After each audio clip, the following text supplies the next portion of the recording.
Everyone, welcome to my channel.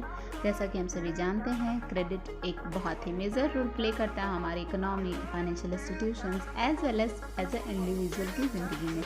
किसी भी financial की रिक्वायरमेंट के लिए नेचुरली हम कहीं ना कहीं से फाइनेंस का अरेंजमेंट करते हैं, उसी को हम क्रेडिट कहते हैं। वहीं अगर हम फाइनेंशियल इंस्टीट्यूशंस जैसे बैंक या अदर इंस्टीट्यूशंस की बात करें तो उनके लिए क्रेडिट ही एक बहुत मेजर पॉइंट है, बहुत मेजर हम कह सकते हैं एंटिटी है जिसके थ्रू बहुत अच्छी अर्निंग करते हैं। तो क्रेडिट रिस्क को नेचुरली मेज़र करने के लिए बहुत सारे मेथड्स यूज़ किए जाते हैं। Today we will discuss in methods में क्या डिफरेंसेस हैं, किस तरीके से कौन सा मेथड अच्छा है, किसको कौन सा मेथड यूज़ करना चाहिए। Basically one of the key distinction of expert based credit assessment versus quantitative model is the importance of human factor in every judgement process. जितने भी judgement method, judgement technique of measuring credit risk है, उसमें individual human factor का involvement है। अब चूँकि अगर individual analyse करेगा कौन सा बरोवर कैसा है, कौन से बरोवर की क्रेडिट वर्दिनेस कैसे है, तो डेफिनेटली ये पर्टिकुलर इंडिविजुअल के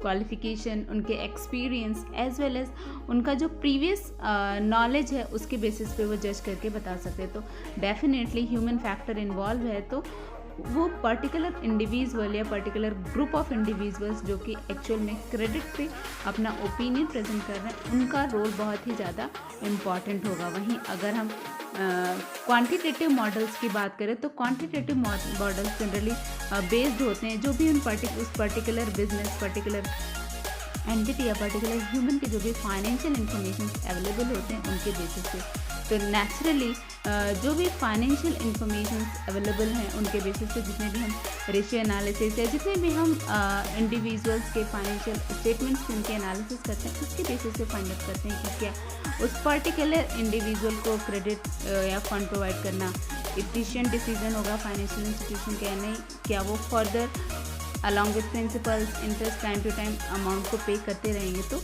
human factor is actually very important factor जो कि बहुत मेजर रोल प्ले करता है। बट अगर वो पर्टिकुलर ह्यूमन, पर्टिकुलर एंटिटी जो कि डिसीजन दे रहा है अपना क्रेडिट पे या क्रेडिट रिस्क से रिलेटेड, तो उस इंडिविजुअल के एक्सपीरियंस, उसके थॉरो नॉलेज का बहुत ही इम्पैक्ट आएगा क्रेडिट के या क्रेडिट रिस्क पर। वहीं अगर हम alternative approaches to credit risk analysis and monitoring includes market drive, signal of credit worthiness or the power of empirical defaults।